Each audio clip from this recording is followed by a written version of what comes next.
Baik, Assalamualaikum warahmatullahi wabarakatuh. Selamat pagi, salam sejahtera untuk kita semua. Terima kasih untuk kehadiran rekan-rekan senior dokter, juga di sini moderator Dr. Ria Asriah, spesialis jantung pembuluh darah, dan panelis Dr. Ahmad Yusri, spesialis jantung pembuluh darah konsultan, dan Dr. Ria Asriah juga, spesialis jantung pembuluh darah dari RSKD Balikpapan. Terima kasih pada pagi yang berbahagia ini.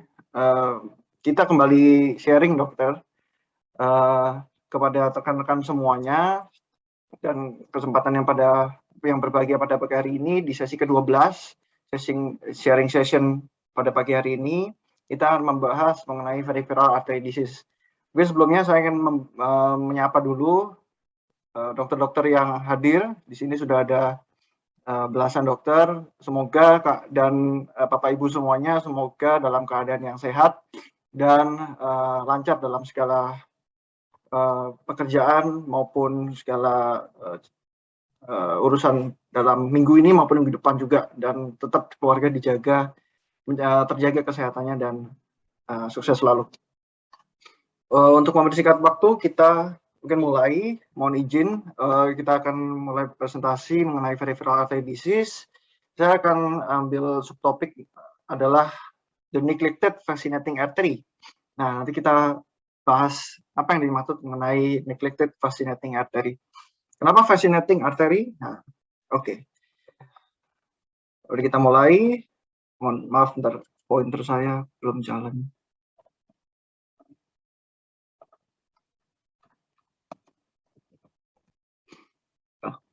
Maaf. Oke.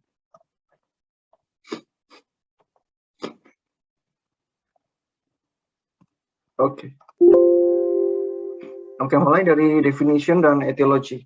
Yang pertama, peripheral artery disease. Yang disebut peripheral artery disease sebenarnya kalau secara harafiah itu adalah abnormalitas, semuanya abnormalitas atau stenosis di luar coronary artery, yang bisa didefinisikan ya bisa di otak, bisa di luar jantung ya, tadi renovascular, renal disease, claudication kalau di kaki, di tangan juga seperti itu, yang disebut juga nanti kita bahas mengenai critical limb ischemia, rest pain, gangrene, dan amputation.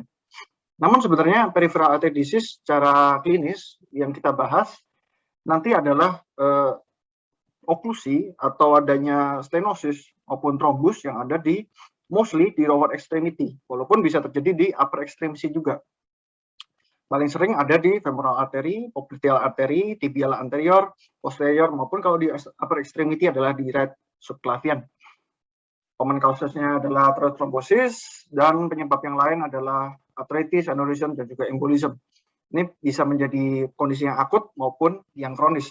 Patofisiologinya adalah mirip seperti yang ada di koroner, yaitu adalah decrease dari blood flow yang menyebabkan pain karena terjadi ketidakseimbangan dari supply dan demand dari blood flow ke end organ atau bagian yang lebih distal daripada yang diperdarahi.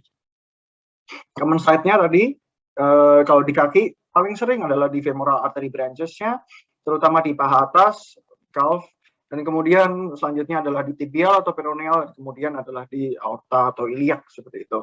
Dan nyerinya bervariasi tergantung lokasi obstruksinya. Kalau paling sering ya di paha atas, calf, atau di calf, seperti itu. Karena dia kan terus sumbatnya di sini, pasti nyerinya bagian distalnya, karena kurang dapat supply selanjutnya.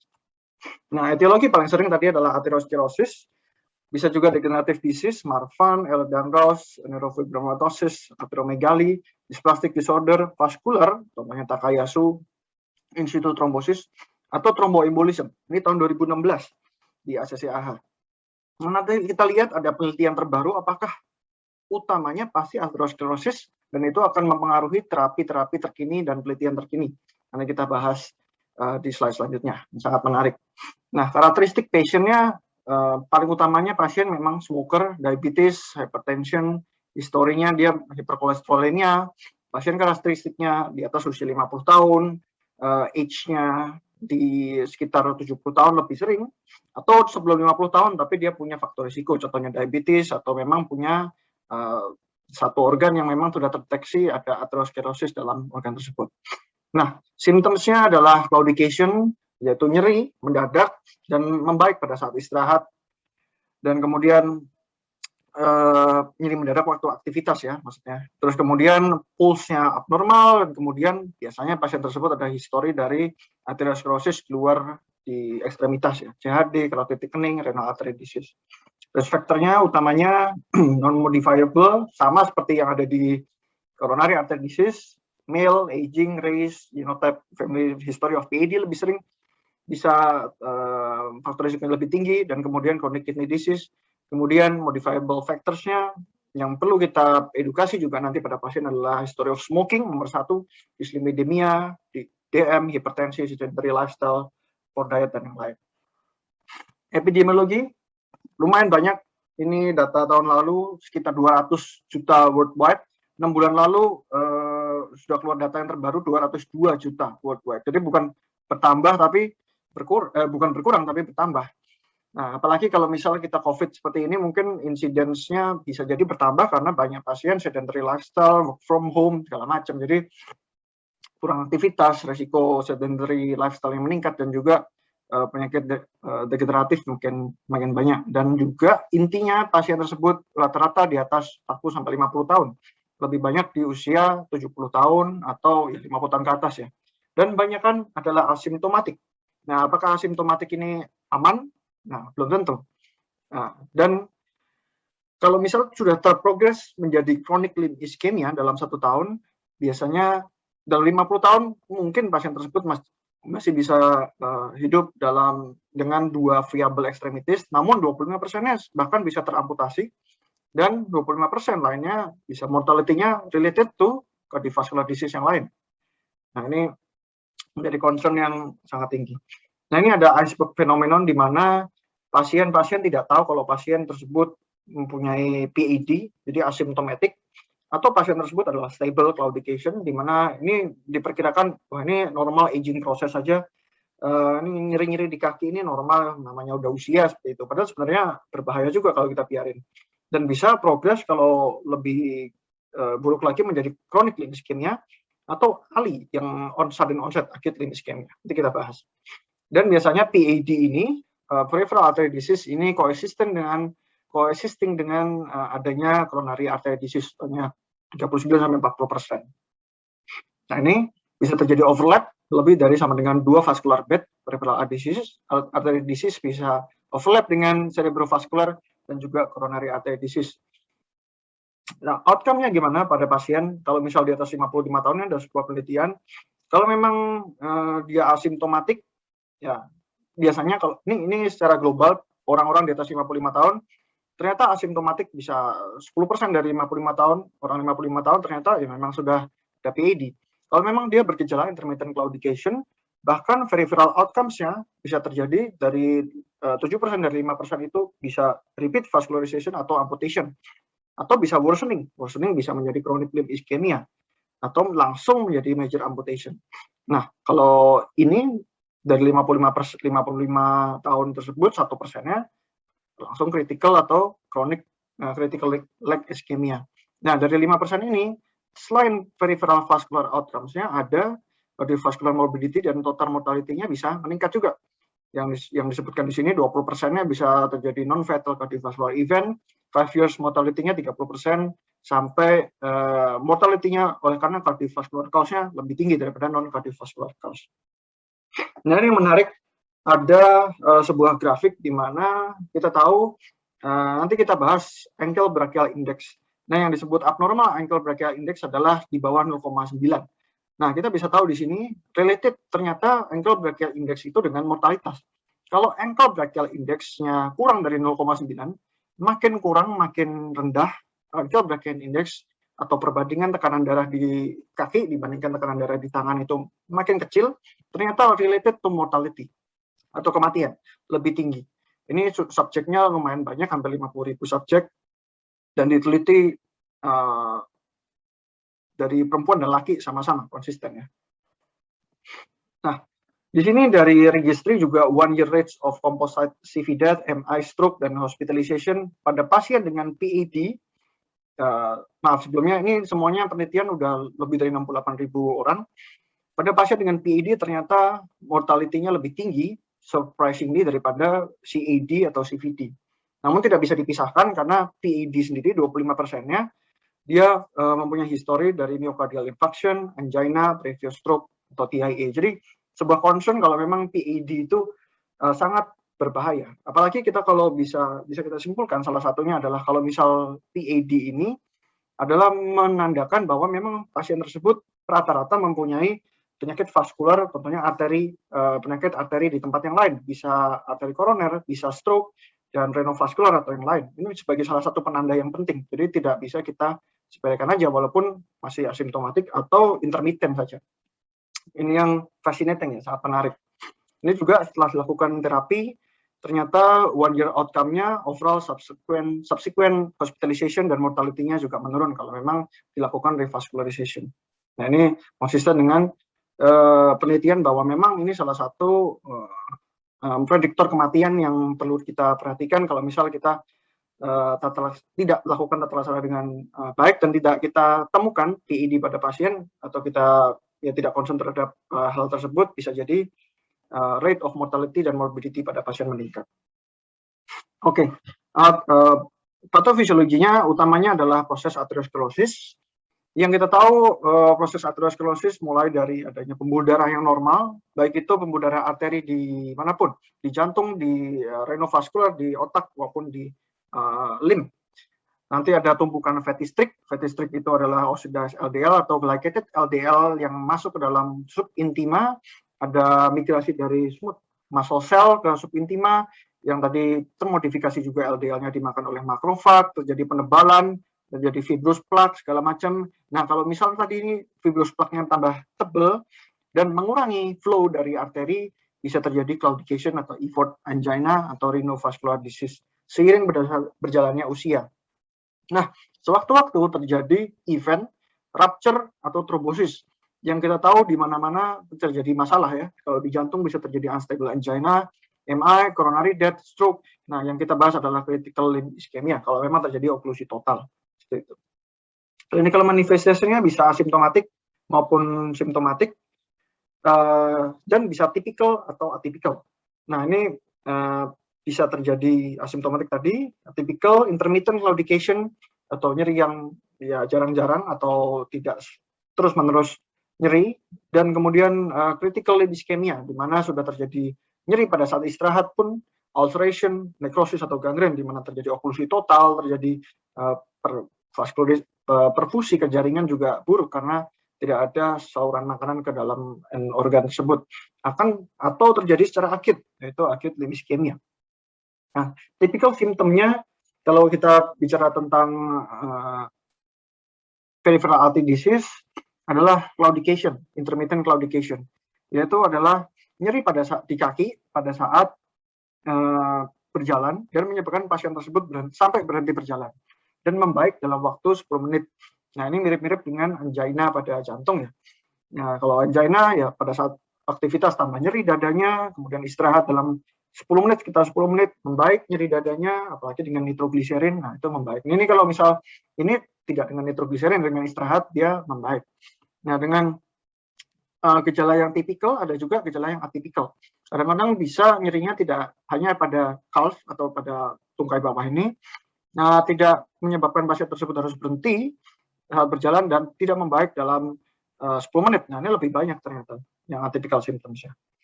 Nah, dan rata-rata asimptomatik dan biasanya komplain setelah sudah ada ischemic rest pain. Jadi kalau misalnya intermittent claudication pasien jarang datang, tapi kalau misal ischemic rest pain sudah ada, pasien tersebut datang dan biasanya prognosisnya sudah tidak terlalu baik lagi karena sudah ischemic rest pain.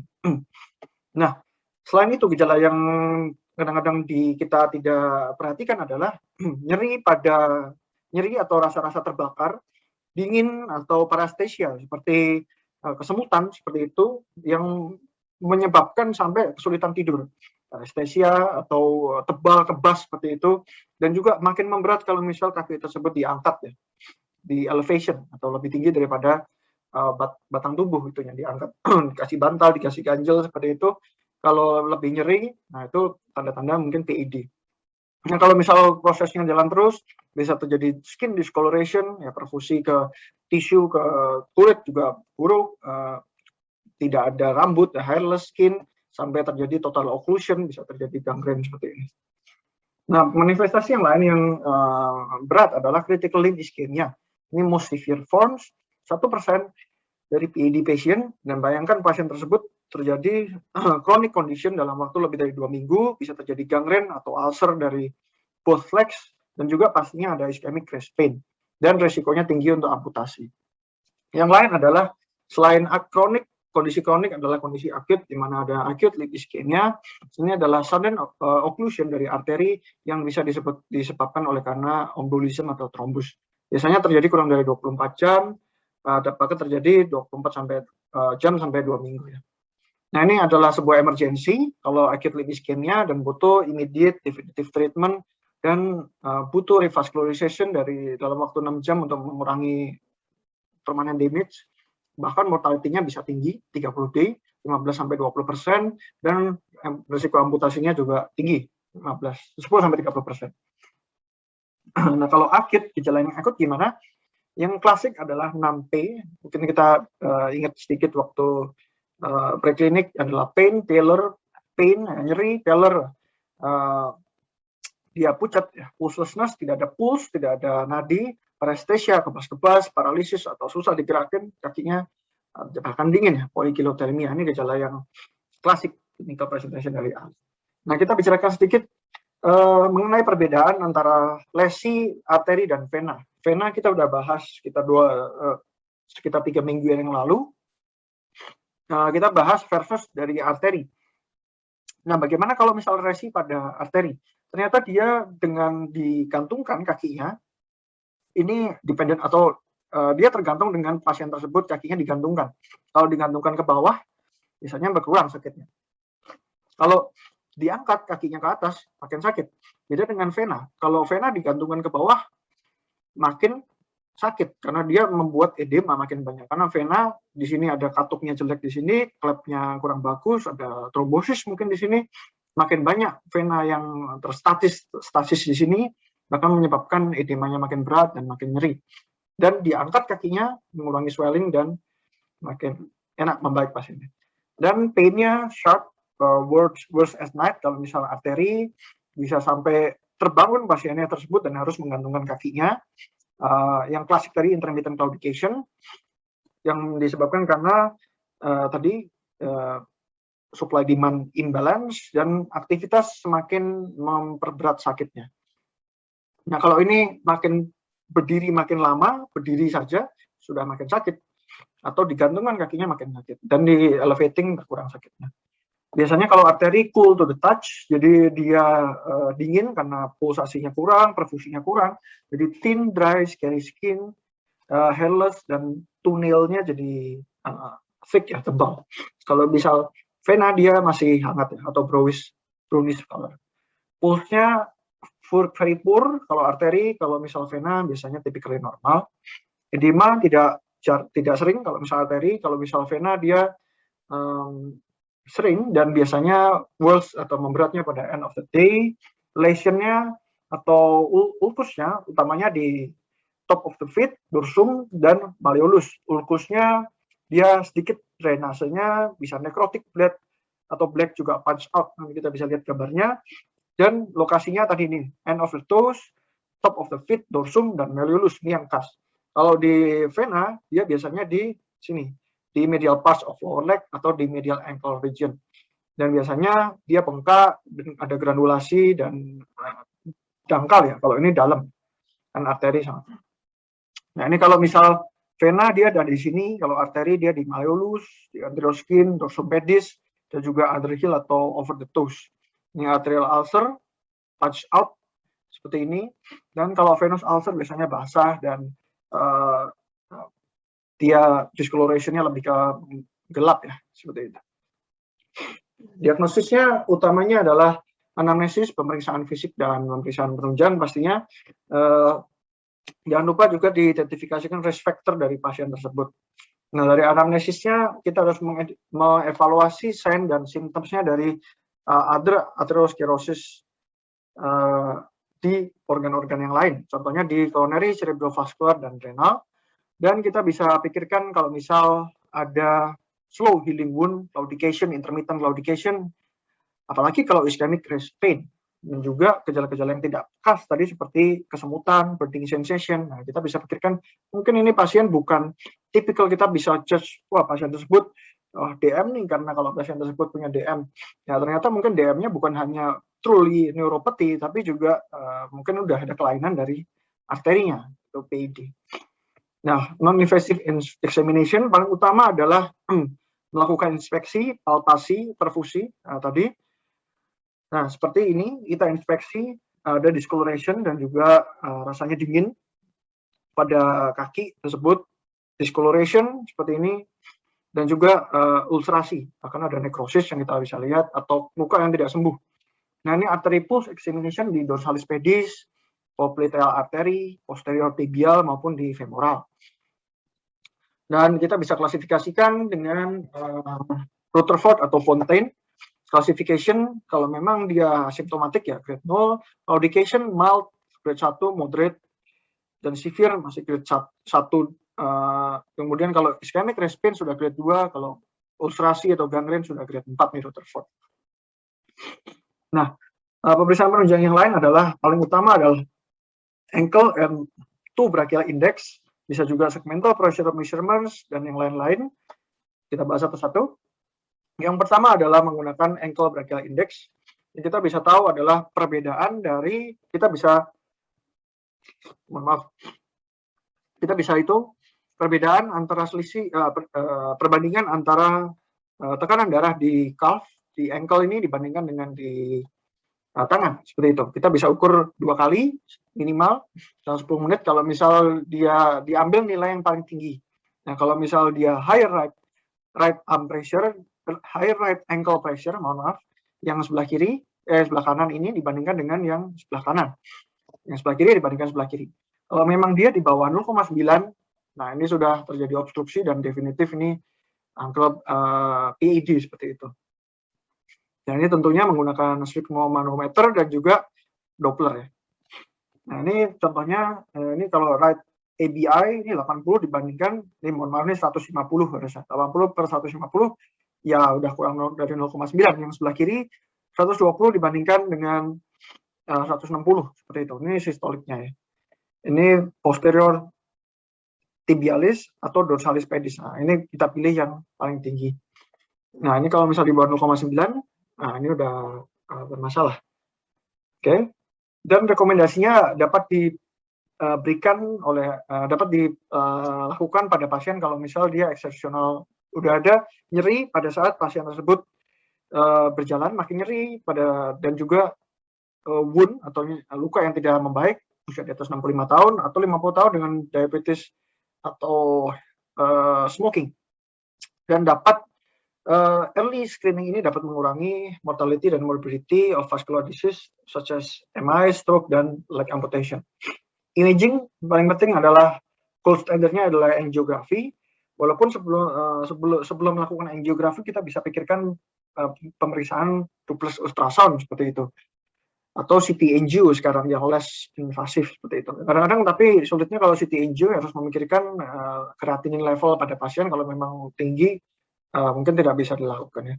Ini duplex ultrasound yang kita bisa temukan, ini contohnya adalah pulsus tardus et parvus, di mana ada small amplitude atau slow rising pulse, di mana dia lemah dan kecil ya pulsnya ini, dibandingkan dengan pulsus yang normal. Jadi dia pulsnya lemah, mengindikasikan kemungkinan ada obstruksi. Nah, ini CT angiografi, langsung bisa kelihatan, di sini ada obstruksi di kakinya, atau DSA, digital subtraction angiography, dihilangkan tulangnya ini langsung kelihatan, oh ini lesinya, ternyata ini ada obstruksi di sini, di mana yang distalnya ada kolateral ya, berdarahi. Ini kalau angiografi dibandingkan MRI, tentunya CT angio lebih mudah dikerjakan, walaupun dengan radiasi yang lebih tinggi, ada hati-hati kontras nephrotoxicity, dan kalau dibandingkan dengan MRI ya lebih sulit imagingnya, walaupun mungkin less kontras ya, seperti itu. Ya tergantung senternya. Saya rasa di Balikpapan ada ya dokter ya, untuk CT angio ini lah. Kalau di Grogot ada CT scan tapi belum bisa ya, belum ada kontrasnya dilakukan. Oke.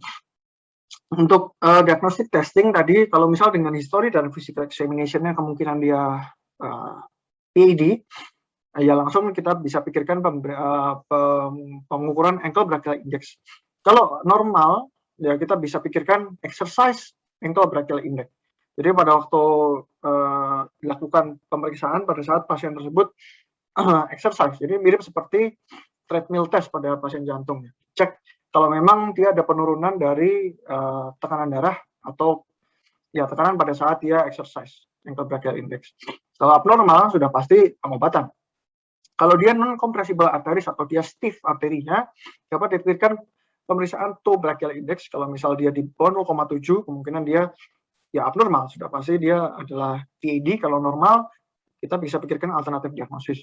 Pemeriksaan yang lanjut, kalau misal memang belum membaik atau kita butuh evaluasi lebih lanjut, dapat dipikirkan untuk duplex ultrasound, CTA, atau MRA. Nah, manajemennya bagaimana? Kalau manajemennya yang pertama adalah risk factor modification, classic modification, dan ini adalah underlying dari semua terapi yang diberikan. Kalau misal tidak terkontrol seperti ini, otomatis terapi yang lain ya kurang maksimal. Stop smoking, blood pressure control, lipid control, dan kemudian blood glucose control. Exercise ini adalah terapi utama dan terapi yang first line. Ya, nanti kita bisa lihat di slide selanjutnya. Kenapa ini paling penting dari berbagai penelitian? Ternyata menunjukkan bahwa exercise tersebut dapat memperpanjang walking distance dari pasien kalau misal pasien tersebut PAD. Dan farmakologi yang penting ya antiplatelet, statin, silostazol, pentoxifilin sudah tidak sering digunakan ataupun yang lain, bahkan sampai PCA atau surgery. Nah, terapi support yang penting adalah menjaga kaki tersebut clean, bersih dan moist atau lembab ya, dan menggunakan sendal yang non traumatik. Jangan digunakan elastic bandages, dan treatment dari all risk factors yang juga exercise yang tadi. Nah, ini kalau misal dia dengan claudication, kita harus risk assessment dan pengobatan, medication, dan juga kita harus pikirkan kalau misal pasien tersebut sangat terganggu sekali hidupnya atau quality of life-nya menurun karena PAD, harus di-assess lower limb arterinya, viability-nya. Kalau lesi tersebut di aortoiliac, femoropopliteal, dan isolated coagulation, gimana tuh treatmentnya? Nah, kita bisa bahas. Kalau di aortoiliac, bahkan bisa lakukan endovascular surgery ataupun open surgery. Jadi tergantung dari viabilitas dan fitness dari pasien tersebut, apalagi kalau pasien masih young, fit, open surgery, mungkin prognosisnya juga lebih baik untuk repair-nya karena lebih definite terapi. Kalau femoropopliteal lesion, ya bisa juga endovascular open atau hybrid. Ini mungkin yang mengerjakan adalah dokter BTKV untuk terapi surgery-nya. Dan juga jangan lupa dilakukan exercise on top of medical therapy dan risk factor modification dan control. Nah, treatmentnya untuk antiplatelet pada lower extremity artery disease yang tidak memerlukan anticoagulation, pasien tersebut tidak ada atrial fibrillation atau tidak ada trombus di LVLA, seperti itu, direkomendasikan kelas 1A kalau pasien tersebut sudah ada symptomatic atau claudication, digunakan adalah single antiplatelet terapi, aspirin atau clopidogrel. Kalau misal asimptomatik tidak direkomendasikan untuk langsung diberikan terapi medikamentosa seperti itu. Dapat risk factor modification dan exercise terapi.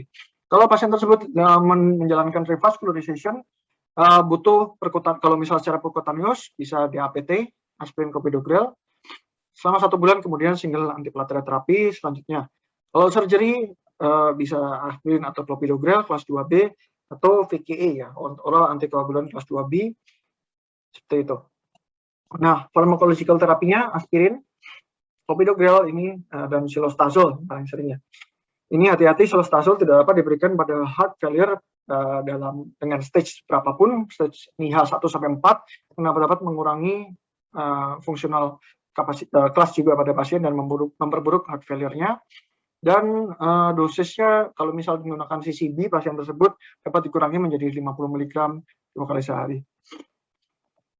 Kalau pasien tersebut long term oral anticoagulation, pilihan utamanya adalah monoterapi dari oral antikoagulan. Kalau bleeding risk-nya low, setelah PCI dapat 1 bulan menggunakan aspirin atau clopidogrel plus oral antikoagulan, dan selanjutnya adalah bisa monoterapi. Dan kemudian dalam bleeding, kalau bleeding high risk-nya tinggi, dapat diberikan monoterapi oral antikoagulan. Nah, ini yang penting juga adalah lipid lowering agent, atau yang paling sering kita gunakan adalah statin. Dimana kalau dalam penelitian tahun 2018 ini oleh Arya, kalau memang dengan statin itu dapat mengurangi risiko amputasi dan meningkatkan survival pada pasien dengan PAD. Nah, ini mortality-nya sangat menurun kalau memang apalagi dengan high intensity statin dan amputation juga. Dan secara surprisingly pada tahun 2020 dari American College of Cardiology, ternyata pasien dengan PED only, walaupun kita udah tahu sebenarnya tadi PED only sebenarnya jarang ya. PED biasanya sudah ada concomitant arteriosklerosis di tempat yang lain. Ini masih jarang, atau penggunaan statin masih rendah dibandingkan dengan pasien dengan arteriosklerosis di tempat yang lain. Contohnya cerebrovaskular dengan coronary heart disease dan yang lain-lain. Seperti itu, kegunaannya masih rendah sekali, apalagi kalau yang high intensity statin. Ini ada penelitian yang lain mengenai evolocumab, adalah sebuah PCSK9 inhibitor yang lumayan tren akhir-akhir ini untuk evaluasi pada PAD, apakah ini juga lebih baik daripada statin, seperti itu. Jadi ini dapat secara promising masih diteliti dapat menurunkan hazard ratio dari cardiovascular outcome-nya ya, seperti itu. Jadi ini masih berlanjut penelitian, bahkan statin pun sebenarnya mungkin tidak cukup, mungkin ya, masih penelitian selanjutnya masih dievaluasi ya, apakah pemberian PCSK9 ini dapat lebih menurunkan. Contohnya di sini dari Punaka ini dapat menurunkan risiko absolute risk reduction-nya sampai 3,5% dari pasien PAD, dan sub penelitian yang lain kalau non PAD pun juga menurun risiko MI, CV death atau stroke, seperti itu. Dan ini pasiennya kalau yang PAD udah echocardiographic index-nya udah definite di bawah 0,85. Nah, ini placebo versus evolocumab, female patient dapat mengurangi risiko acute limb ischemia, major amputation, dan juga organ revascularization. Nah, yang menarik juga tahun 2018 ini yang kita bahas di depan adalah patofisiologi dari peripheral artery disease. Apakah selalu arteriosklerosis? Ternyata tidak juga. Kita bisa lihat di sini tahun 2018 ada seperti sampel dari kaki yang sudah diamputasi dari chronic limb ischemia. Ternyata tidak semuanya adalah arteriosklerosis plaque. Ternyata banyak juga adalah occlusive thrombus. Nah, kita bisa lihat thrombus terapinya apakah selalu dengan antiplatelet. Nah, kita lihat. Ini ada beberapa penelitian yang tadi dilanjutkan dari sebuah diagram tersebut. Diagram ini, kalau memang di pangkal yang atas di femoral artery sampai popliteal, ini banyakkan adalah arteriosklerosis, stenosis seperti itu. Tapi kalau di infrapopliteal, banyakkan morfologinya adalah trombus seperti itu. Dan kita harus mengevaluasi apakah treatment antiplatelet tersebut masih relevan kalau memang etiologinya atau secara patologisnya adalah trombus di tahun 2018. Mohon izin, maaf Dokter Riko ya, ini saya mute dulu dok ya, maaf izin. Oke, saya lanjutkan izin. Nah, ini ada penelitian juga, masih dilanjutkan penelitian juga mengenai pada poten antiplatelet, ticagrelor, clopidogrel ternyata masih perlu diteliti lebih lanjut. One year composite CV death, MI stroke-nya ternyata masih sama antara clopidogrel dan ticagrelor dari 13 ribuan pasien pada pasien dengan PAD. Jadi mungkin ya clopidogrel oke, masih relevan. Dan kemudian clopidogrel versus plus aspirin versus aspirin masih bisa kemungkinan double antiplatelet menguntungkan walaupun belum masuk guideline. Ini tahun 2016 ya, mungkin sudah tidak dipakai. Dan yang baru adalah ini tadi, ticagrelor dibandingkan dengan placebo dapat menurunkan risiko absolute risk reduction sampai 4,1%. Dan kalau pada non-PED juga turun. Nah, ini ada penelitian juga tahun 2016. Jadi masih belum masuk guideline, walaupun apakah harus di-switch antara clopidogrel atau ticagrelor, walaupun agak sulit cari ticagrelor, apalagi di Grogot belum ada. Nah, ini yang menarik juga, kalau kita pikirkan pemberian antikoagulan, contohnya rivaroxaban, dibandingkan dengan aspirin alone. Nah, tadi kita tahu patologinya adalah trombus ya, bukan aterosklerosis. Kalau trombus kita pikirkan ya pemberian antikoagulan.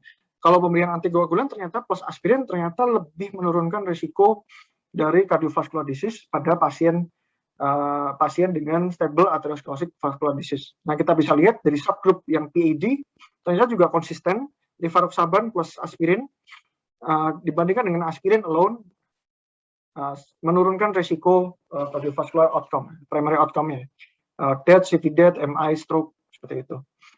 Dan kemudian untuk mengurangi risiko juga major amputation dari PAD subgroup dengan pemberian antikoagulan, seperti itu. Walaupun dalam bleeding subgroupnya ternyata risiko bleedingnya lumayan meningkat ya, p-value-nya ini signifikan, untuk major bleedingnya meningkat, dan non-fatal, walaupun non-fatal bleedingnya tidak terlalu signifikan, untuk yang low dose rivaroxaban plus aspirin versus aspirin alone. Atau rivaroxaban alone versus aspirin alone, ini ya lumayan meningkat ya hazard rasionya. Jadi harus dipikirkan risiko perdarahannya ya, makanya masih belum dimasukkan dalam guideline. Ini juga setelah revaskularisasi ternyata rivaroxaban juga konsisten mengurangi risiko major amputation, MI, ischemic stroke, dan CV death. Dan juga kita bisa pikirkan optimalisasi dengan menggunakan silostazol, sebuah PDE3 inhibitor, 2 kali 100 mg untuk mengurangi, untuk meningkatkan walking distance dari pasien. Dari sebuah meta-analisis ini konsisten ya, tapi tidak bisa diberikan pada pasien dengan CHF.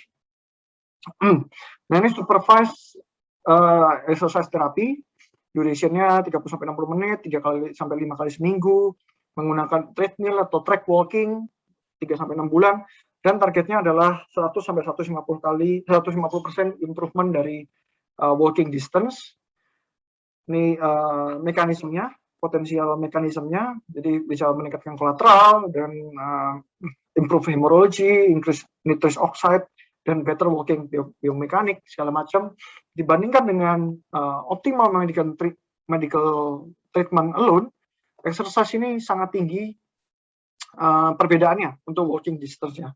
Dan apalagi kalau pasien stanting saja tapi tidak dilakukan exercise, ternyata dibandingkan exercise saja dari Clever Study ini lebih tinggi ternyata walking distance-nya. Jadi sangat penting untuk exercise.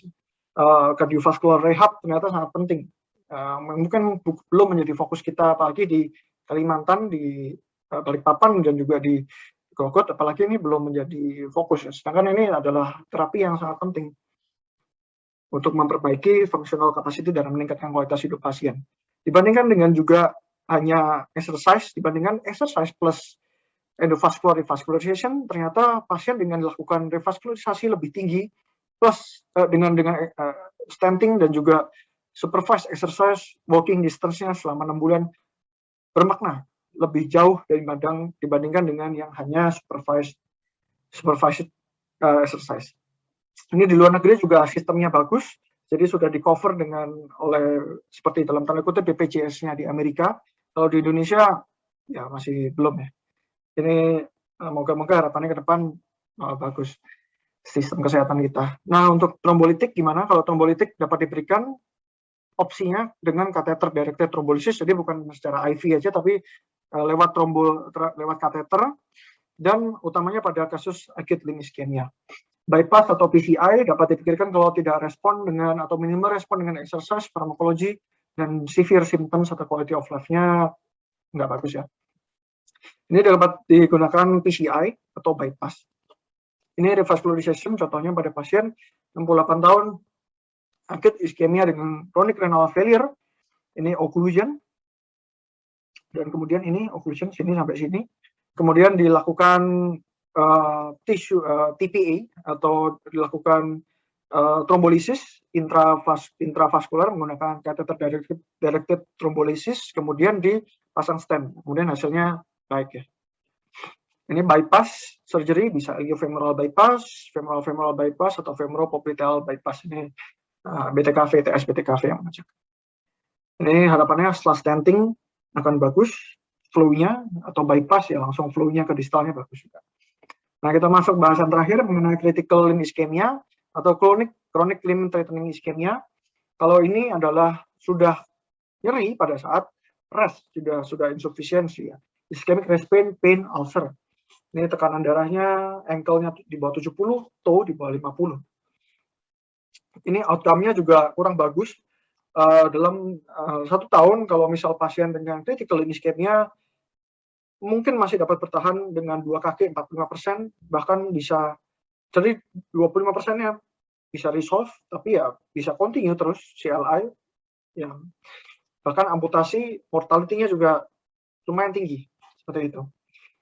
Nah, yang penting adalah kalau pasien tersebut curiga CLI, ya kita pikirkan pertama pasti ankle brachial index tadi, di bawah 0,7 kemungkinan CLI, apalagi sudah rest pain, dan juga sudah ada ulcer atau ulkus yang tidak sembuh. Kalau misal masih di atas 0,9 diperiksa two brachial index atau pemeriksaan yang lain, TBI with waveforms, TCPO2 dan yang lain. Ini pemeriksaan yang modalitas yang baik juga, seperti transcutaneous oximetry. Ini bisa melihat oksigen viability di tisu, apakah masih bagus perfusi O2 di dalam jaringan tersebut. Transcutaneous oximetry. Nah, ini advance ya. Oke.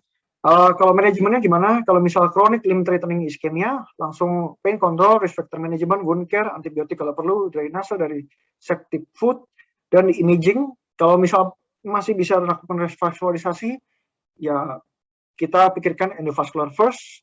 Kalau misal dia tidak memungkinkan dilakukan endovascular atau long occlusion, kita bisa pikirkan menggunakan bypass.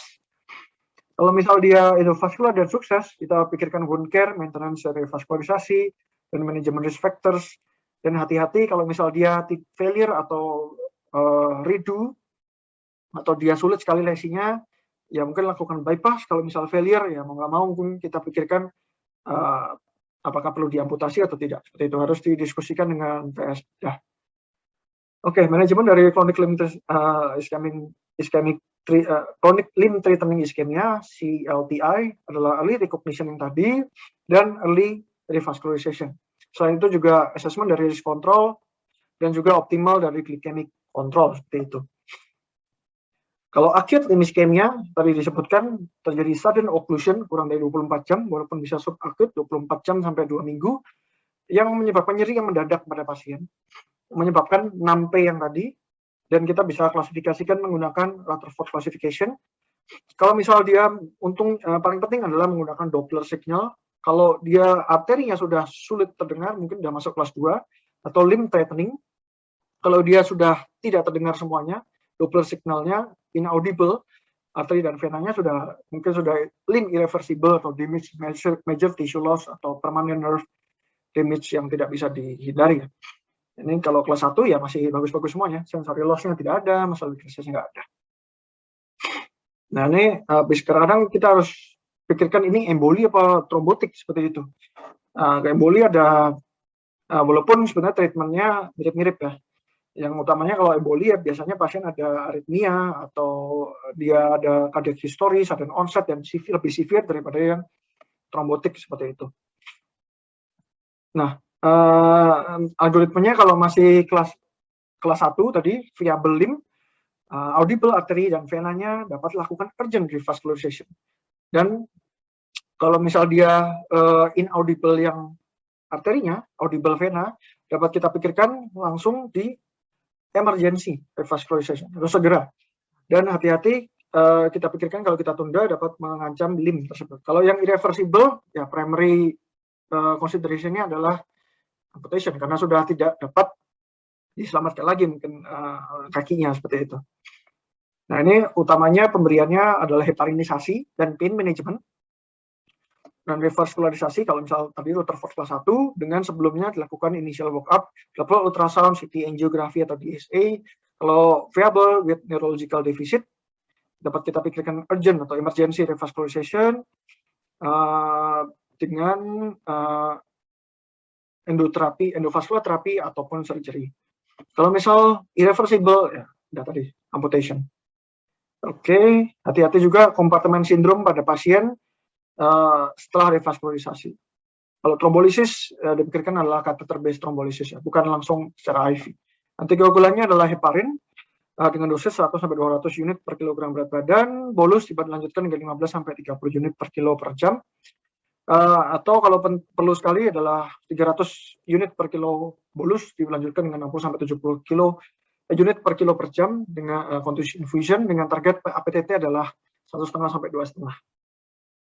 Ini case adalah pasien 71 tahun dengan histori hypertension, type 2 DM, merokok dengan 25 tahun yang lalu, udah stop 6 tahun yang lalu, jalan kaki suddenly nyeri di tangan, ini di tangan ya, low, painful, dan blue. Dari 2011 ada histori, jadi kelima sebelah kiri, tiba-tiba biru, 1 minggu kemudian nekrotik dan diamputasi. Histori dari PTCA atau dengan satu stent 6 tahun yang lalu. Jadi ada komorbidnya DM, hipertensi, dan juga CAD, smoker juga. Ini exam-nya sementara adalah blood pressure-nya normal, ya slightly elevated, 150/86, amlodipine, atorvastatin, Novomix, ini current medication-nya dengan lab-nya, LDL-nya 138, A1C-nya 8,4 ya, belum terkontrol gulanya. EKG-nya QS 1 sampai V6, ini ada LV aneurysm ya, elevation-nya ini tidak keras untuk STEMI, LV aneurysm, dan juga di AVR. Echo-nya ada dilated dari LV, medley reduce 56% dengan IF-nya 56%. Sorry, masih bagus ya 56%. Kemudian septumnya akinetik ya, dan spontaneous echo kontras juga pada echo. Ini tangan kanan, lihat ini biru dibandingkan tangan kiri. Nah ini kita pikirkan, wah apa ini kan? Dan dilakukan pemeriksaan lebih lanjut, ada radial ulnar artery pulse examination dan juga Doppler ultrasound ataupun angiografi. Ini yang dipikirkan. Yang selanjutnya kita pasti pikirkan palpasi dulu. Nah, kalau palpasinya tersebut remah atau rendah, pulse yang dibandingkan dengan tangan yang satunya, kemungkinan wah ini masalah di arteri ini. Atau vaskularisasi arterinya kurang bagus. Nah ini Doppler arteri atau ulnar arterinya ternyata menurun ya, ini untuk wave-nya. Kan saya belum, jadi ini menurun untuk waveforms-nya. Jadi pulsus tardus et parvus ya, tidak langsung tinggi seperti itu. Jadi dia pulsnya lemah. Sementara dilanjutkan terapi amlodipine, atorvastatin, dan Novomix. Nanti plateletnya ditambah clopidogrel dan xylostazol 100 mg 2x1. Nah kita bisa lihat follow up-nya setelah 2 minggu ternyata yang tadi biru ini membaik, ini merah, ini biru merah. Perlu sebenarnya karena ini slide dari dokter dia, ini ada di perifer, disarankan untuk melakukan angiografi untuk dilakukan pemeriksaan lebih lanjut. Apakah ada stenosis atau trombosis yang signifikan, apakah perlu dilakukan ballooning atau stenting pada arteri yang bersangkutan, karena kalau misal tidak kita lakukan tata laksana tersebut, mungkin bisa terjadi restenosis atau retrombosis, bisa menyebabkan chronic limb ischemia atau acute limb ischemia. Jadi ini bisa terjadi pada tangan juga dibandingkan dengan kaki. Oke, summary-nya jadi PID ini adalah partial atau complete dari blockage dari peripheral arteries, utamanya di kaki, menyebabkan nyeri pada saat jalan kaki, makin berjalan makin jauh makin nyeri, dan dapat menurunkan quality of life dari pasien. Pemeriksaan utamanya yang paling penting adalah tadi physical examination, jangan lupa, apalagi kalau dengan acute limb ischemia dan 6P, dan juga menggunakan ankle brachial index adalah initial test yang paling sering, yang paling penting, dan juga manajemen sangat penting untuk melakukan tata laksana pada pasien dan direncanakan secara baik sedini mungkin untuk mengurangi circulatory damage, tissue damage, dan dapat mengurangi risiko mortalitas morbiditas dan meningkatkan quality of life dari pasien. Baik, mungkin demikian presentasi dari saya. Terima kasih sekali lagi untuk yang sudah mendengarkan sampai akhir presentasi. Mohon maaf jika ada kata yang kurang berkenan. Matur suwun sangat. Ya, selamat pagi. Assalamualaikum warahmatullahi wabarakatuh dan selamat pagi. Oke, ini saya izin menyapa dulu dok kepada Dokter Ria, Dokter Ria sebagai moderator. Mohon izin dok, dokter ada tanggapan, masukan dulu dok sebelum nanti mungkin kita buka sesi pertanyaan. Silakan dokter. Assalamualaikum warahmatullahi wabarakatuh. Waalaikumsalam. Selamat pagi kepada teman sejawat sekalian. Selamat pagi. Assalamualaikum kepada Dr. Yusri. Presentasi yang sangat.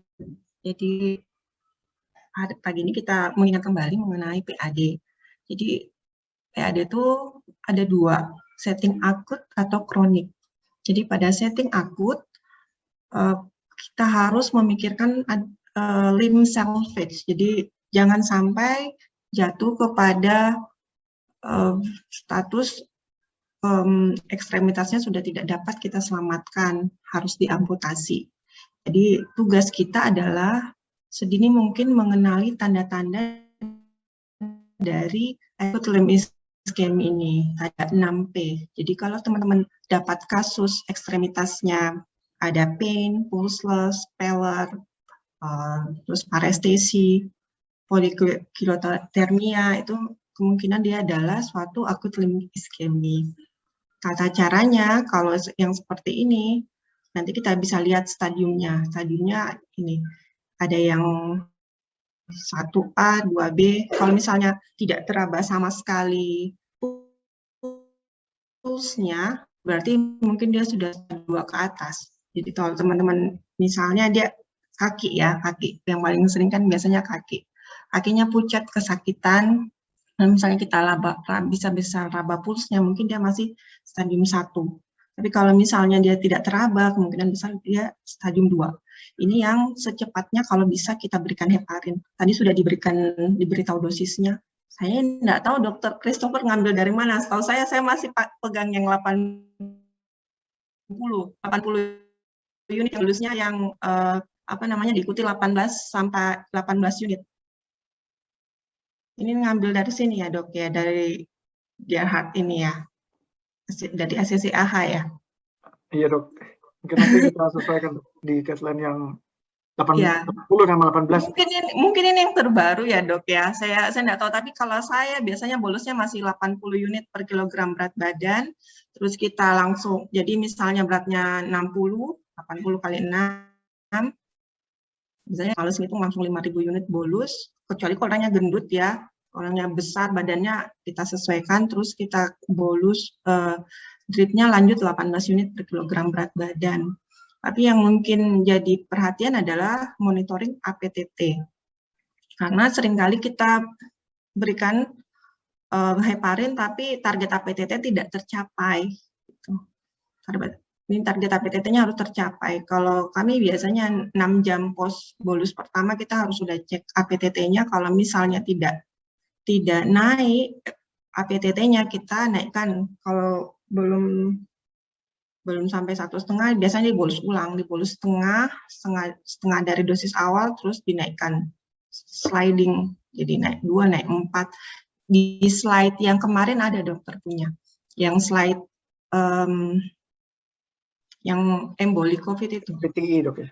Iya, di situ ada. Nah ini yang untuk yang setting akut.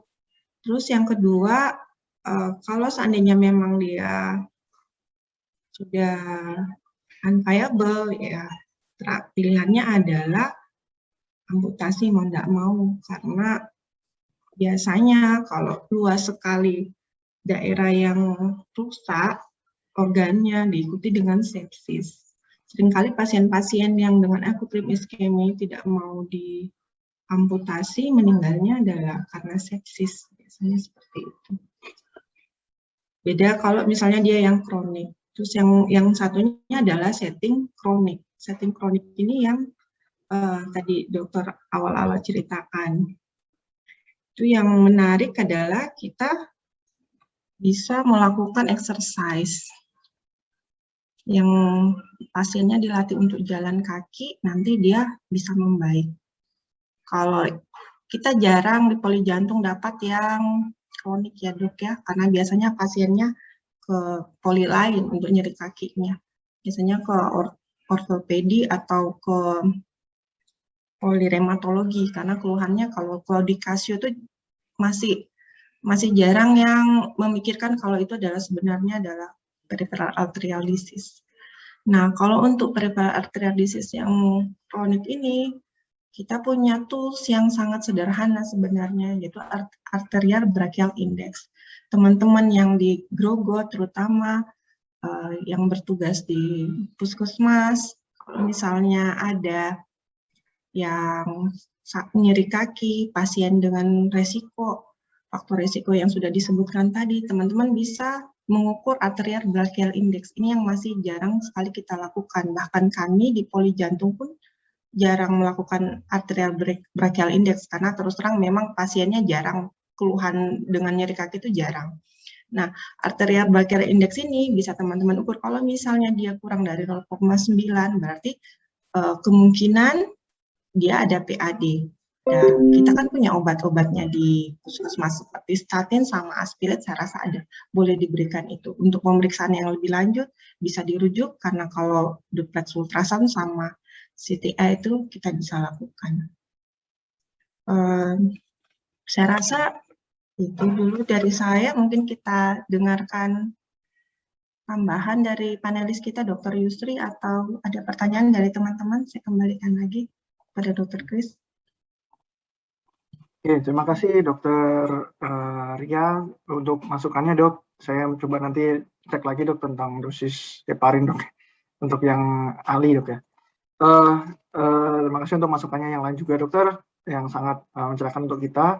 Mungkin saya persilakan dulu kepada Dokter Ahmad Yusri, spesialis jantung pembuluh darah konsultan, untuk insight dan masukannya dok. Sebelum pertanyaan yang kita bisa buka nanti dok, di sini ada hadir juga dokter spesialis bedah dok dari Grogol, Dokter Yaser, dokter patologi anatomi, Dokter Muhammad Sulhidayat, spesialis patologi anatomi, teman-teman dari puskesmas, dan juga teman-teman para medis dokter. Silakan dokter di sini. Terima kasih dokter. Oke, selamat pagi, assalamualaikum warahmatullahi wabarakatuh. Saya ucapkan selamat datang Waalaikumsalam. kepada teman-teman sejawat semua. Terima kasih atas atensinya ya. Saya sih sebenarnya nggak bisa menambahkan apa ya, dari semua yang disampaikan Dr. Chris sama Dr. Ria, saya rasa udah cukup mewakili ya. Cuma nanti kalau mau gajah nanti ada diskusi, bisa kita kembangkan materi-materi dari vascular peripheral artery disease. Yang jelas memang peripheral artery disease sih trennya makin emerging ya, dalam artian sebenarnya penyakit ini penyakit lama, cuma dulu itu tidak well recognized, sekarang semakin dikenal sehingga jumlah kasusnya seolah-olah melesat tinggi. Di luar negeri, setelah coronary artery disease, peripheral artery disease itu menempati porsi kedua untuk prosedur tindakan di cath lab. Sayangnya tren itu tidak sama berlangsung di Indonesia karena memang device untuk prosedur-prosedur tersebut itu memang sangat mahal ya. Kalau memang kita melakukan prosedur baik itu endovaskuler maupun open surgery masih sangat tinggi biayanya. Sementara BPJS itu apapun peripheral artery disease-nya, Dr. Ria pasti tahu itu. Pembiayaannya sama, mau di aorta, mau di perifer, mau di balon doang, atau dipasang semacam stent atau stent graft, pembiayaannya itu tetap sama itu. Jadi sehingga kita sangat berat kalau misalkan mengembangkan prosedur yang sifatnya intervensi. Nanti mungkin lewat diskusi kita bisa berdiskusi lebih lanjut. Saya kembalikan lagi ke Dr. Chris ya, sama Dr. Ria. Terima kasih. Ya, matur suwun. Terima kasih Dokter Yusri buat insight-nya dokter. Ini hal non teknis pembiayaan, tapi ya concern dok ya, kalau nggak ada pembiayaannya sulit juga kita mau kerjakan. Ya mungkin balik lagi ke Dokter Ria dok, atau ke pertanyaan dokter ya, mohon izin. Ini ada suara tidak jelas atau kecil. Mohon maaf Dokter Sabrina, coba tes dulu apakah suaranya masih terdengar dok, coba. Kalau sudah baik, sambil kita buka dok sesi pertanyaan dan diskusi dok. Silahkan kepada dokter-dokter yang mau sharing, mungkin mau bertanya di sesi ini, forum. Mau unmute, silahkan dok. Ini sesi informal sih dok, santai aja. Tadi pesannya dokter Yusri dan dokter Ria. Atau mau langsung via chat juga boleh. Silahkan dokter.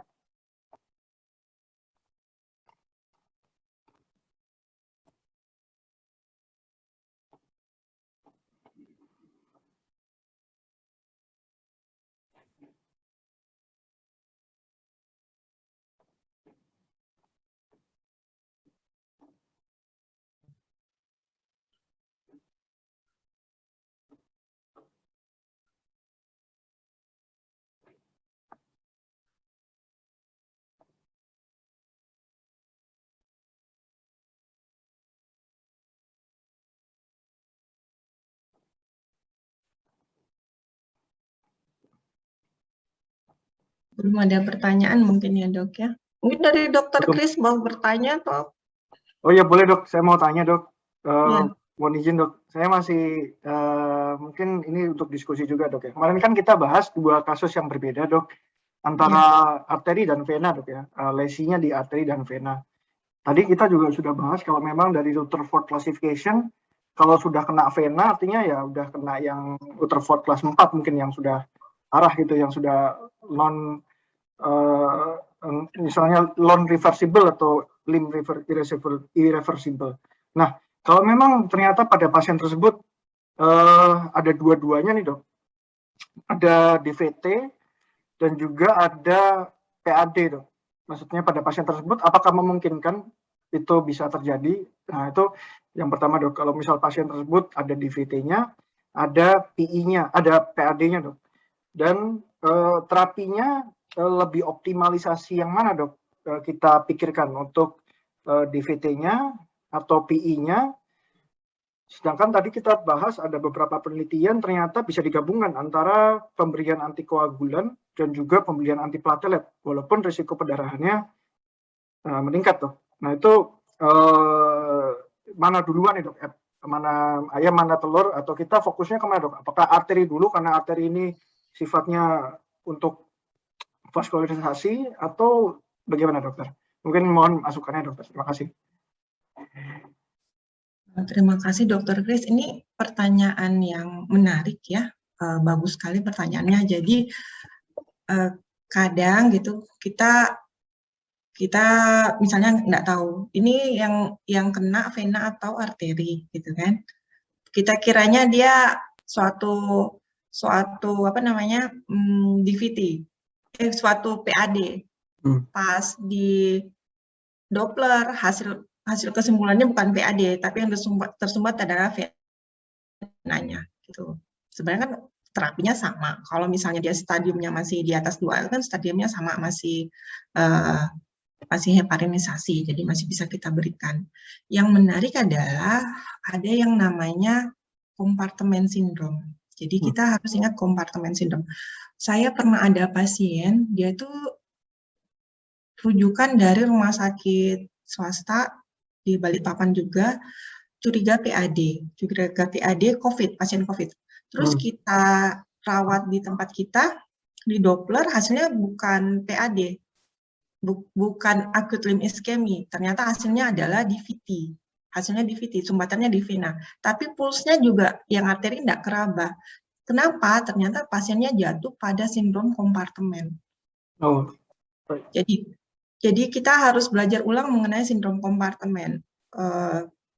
Saya diskusi sama suami saya kebetulan ortopedi. Jadi dalam ekstremitas itu ada yang namanya kompartemen. Di situ ada fascia, dia menutupi misalnya satu kompartemen dia ditutupi sama satu fascia. Kalau misalnya ada volume yang meningkat di situ, apapun penyebabnya dia akan bisa meregang, dan itu juga termasuk mengancam limb. Jadi dia juga bisa membuat harus diamputasi gitu. Terapinya akan berbeda dengan akut limb ischemia, terapinya malah fasiotomi. Jadi kita harus membebaskan pasiennya kalau dia jatuh pada kompartemen sindrom. Akut limb ischemia sama DVT, itu dua-duanya bisa terjadi kompartemen sindrom. Setelah dia revaskularisasi, dia malah membengkak, menekan semuanya, jadi arteri sama venanya ketekan. Jadi kita kalau misalnya ada pasien yang sudah kita revaskularisasi, kita kasih heparin, malah ditambah bengkak, berarti kita pikirkan ini suatu kompartemen sindrom. Biasanya juga kompartemen sindrom terjadi kalau misalnya ada ekstravasasi cairan, kita drip, infus, terus dia ekstravasasi, bengkak banget, itu kompartemen sindrom, gitu dok. Tapi kalau ditanya bisa nggak arteri sama vena dua-duanya tersumbat, saya kok belum pernah nemu ya dokter ya. Kalau misalnya dua-duanya vena sama arteri kebetulan dua-duanya tersumbat, itu terus terang saya belum pernah menemukan kasusnya. Tapi kalau yang kompartemen sindrom saya pernah menemukan. Yang Rutherford tadi, Rutherford ya yang dibilang itu, yang 3, yang dua-duanya inaudible itu. Yang ini. 3 dok, siap. Iya, Rutherford 3. Ini kan dia limnya udah rusak sekali, irreversible. Jadi makanya dia enggak keraba dua-duanya. Gitu. Enggak ada aliran dua-duanya, bukan karena tersumbat. Jadi inaudible di sini bukan berarti dia tersumbat dua-duanya menurut saya dokter. Ini mereka bicara tentang settingnya pada acute limb ischemia. Gitu. Mungkin dari dokter Yusri ada tambahan dokter?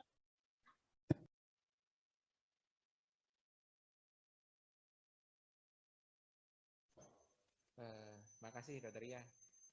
Saya rasa nggak ada tambahan ya secara khusus ya. Cuma ya memang dulu pernah ketemu sih kasus, cuma memang kasusnya itu adalah pasien itu kronik sebenarnya, kronik arteri peripheral artery disease, lalu kemudian mengalami deep vein thrombosis. Jadi sebenarnya bukan dua-duanya pada fase akut ya, yang akut cuma deep vein thrombosisnya aja gitu.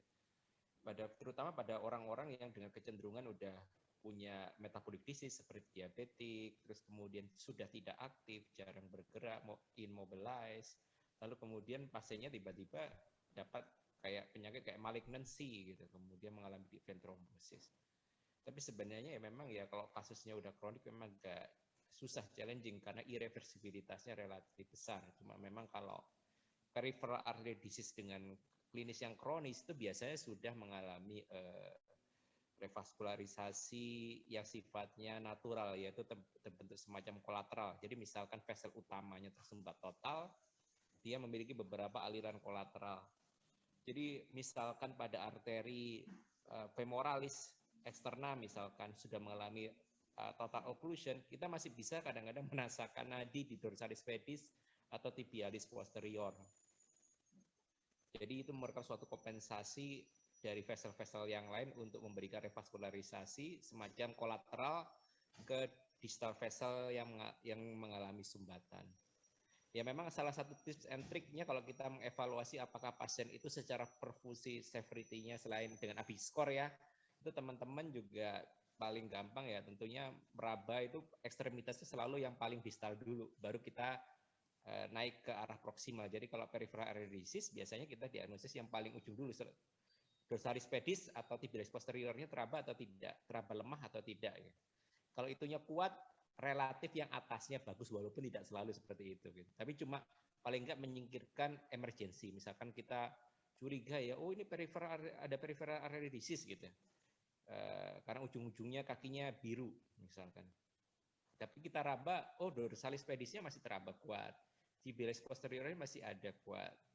Terus kemudian bisa teman-teman konfirmasi, itu ada salah satu triknya ya pakai oximetry yang biasa kita pakai. Kalau oximetry di ujung jari itu jelek, di bawah 90%, cyanotiknya itu mungkin related ya. Cuma memang itu salah satu tips ya, maksudnya dengan memakai oximetry untuk mengevaluasi apakah ada gangguan perfusi. Tetapi gangguan perfusi iskemik itu juga bisa terjadi di mikrovaskuler, pembuluh darah kecil. Jadi walaupun tibialis posteriornya masih bagus, terus kemudian dorsalis pedisnya masih bagus, itu bisa aja secara mikrovaskuler di ujung-ujung dari ekstremitas, jempol kaki itu memang mengalami iskemik juga bisa. Itu misalkan pada diabetes dengan mikrovaskular disease atau penyakit-penyakit kayak thromboagitis obliterans atau Buerger disease ya, biasanya pada orang-orang yang smoking. itu bisa teman-teman selain dia tampak biru, pale di ujung-ujung jarinya, bisa juga di screening pakai oximetri gitu. Saturasi di ujung-ujungnya bagaimana? Itu karena memang disease-nya bukan di pembuluh darah besar, tapi di mikrovaskuler. Oke, saya rasa itu aja tambahan sedikit dari saya. Karena Dr. Ria sudah banyak sekali ilmu atau info yang kita dapatkan dari beliau. Terima kasih.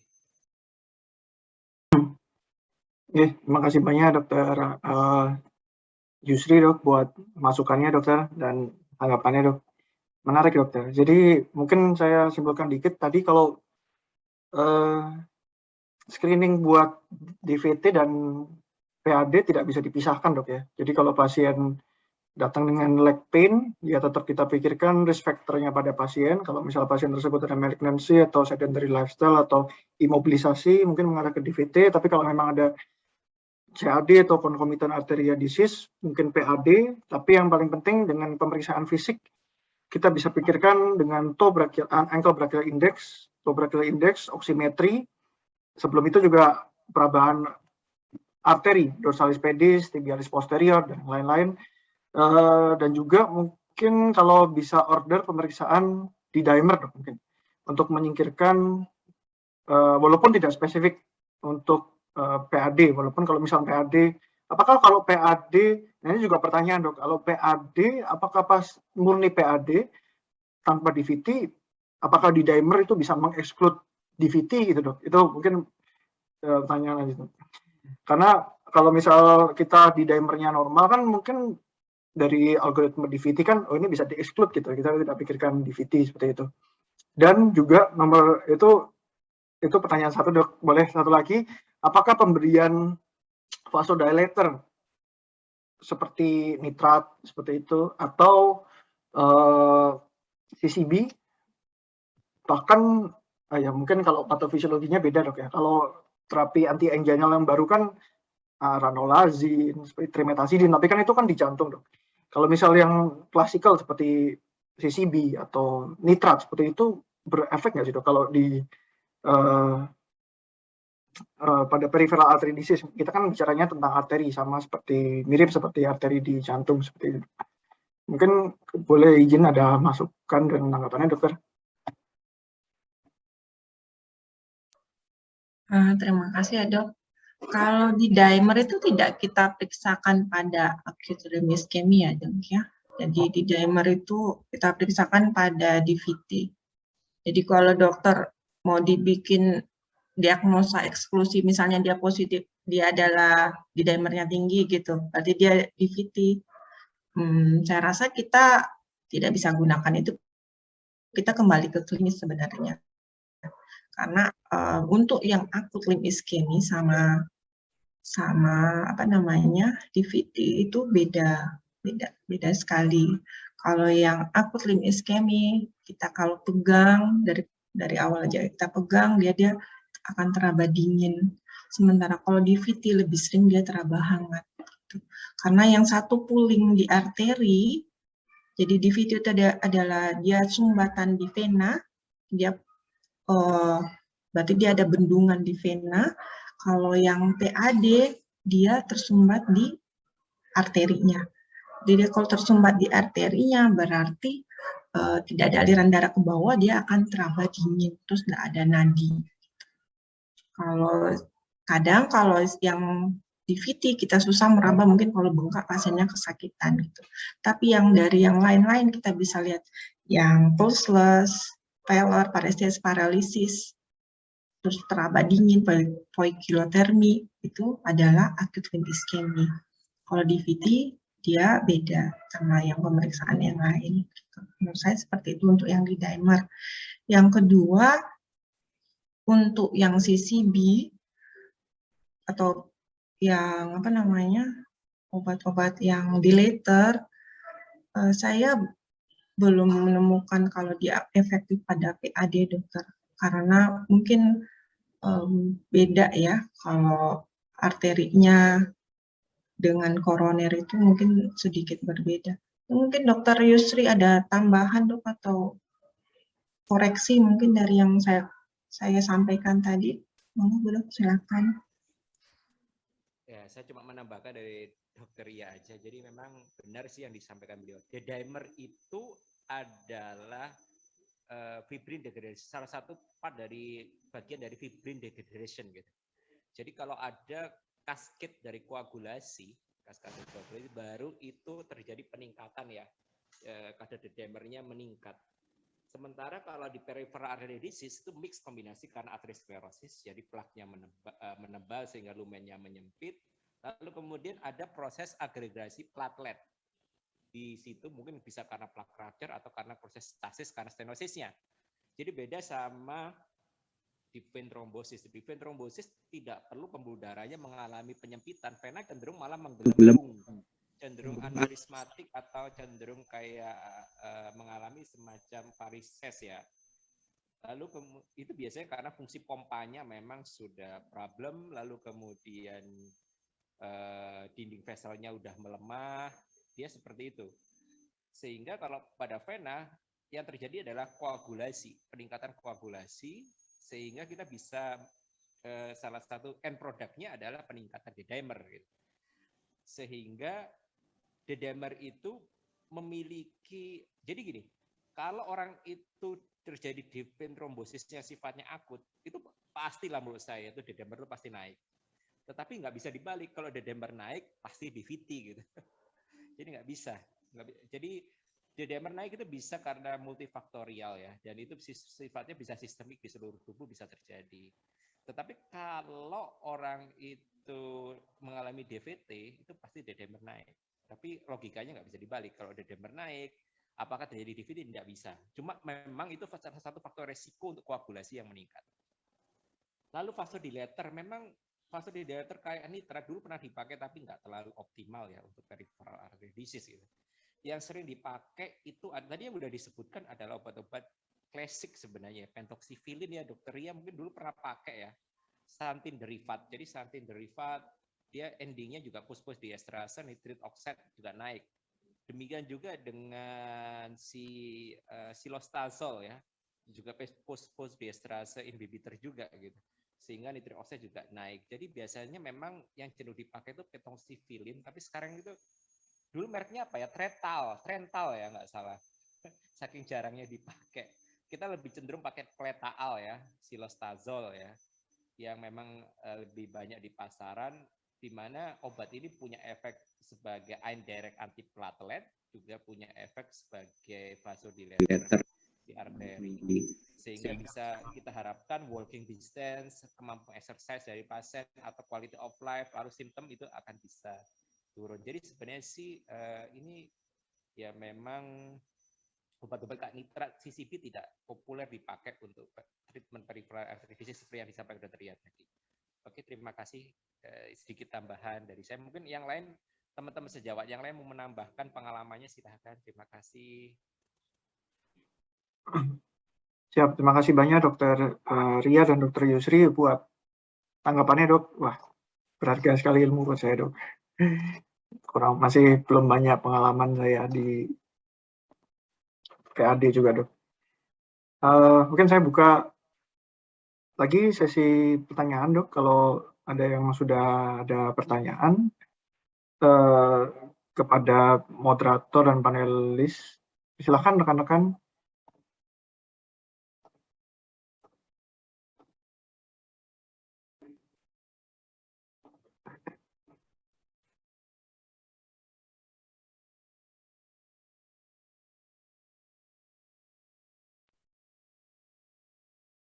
Kalau nggak ada, ditutup aja mungkin dok. Ya dok, siap. Mungkin belum ada dokter ya. Nanti kalau ada pertanyaan dapat lewat saya, dok, saya coba tanyakan ke diskusi. Siap dokter. Baik. Iya dok, siap. Silakan dokter. Bahwa sebenarnya vaskuler itu di luar negeri itu udah luar biasa ya. Vaskuler intervention juga sudah luar biasa. Nanti suatu saat mungkin kalau teman-teman ada yang interest untuk berkecimpung di sana. Cuma syaratnya satu sih.